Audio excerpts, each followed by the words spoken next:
Dale, papi.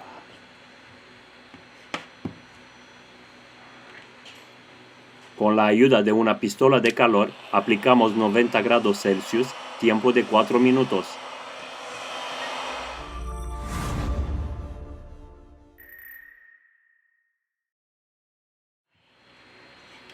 Utilizamos una ventosa para levantar la tapa trasera. Utilizamos una herramienta de apertura metálica. Utilizamos una carta de plástico para cortar el adhesivo.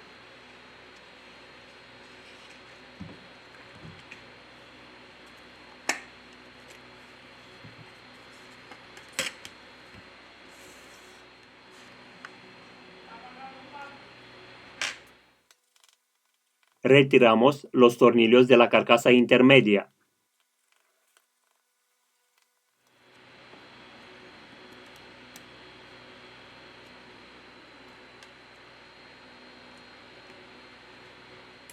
En la descripción os dejo los enlaces de las herramientas y los repuestos que utilizamos.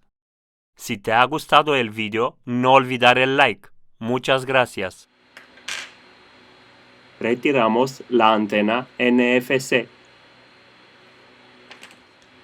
Para seguir con el proceso de desmontaje, desconectamos el conector de la batería. Utilizamos limpiacontactos o alcohol isopropílico para aflojar el adhesivo.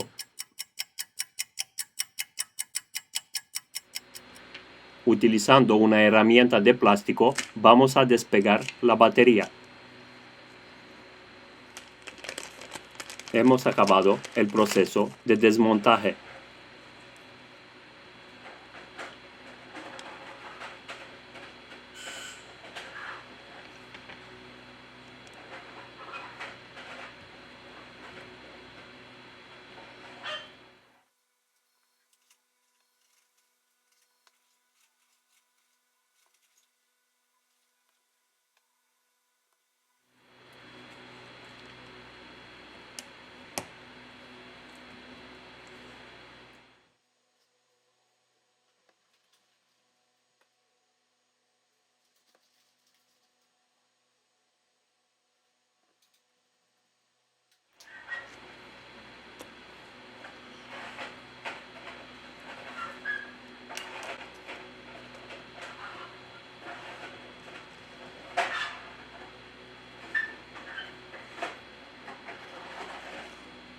Hemos acabado el proceso de montaje.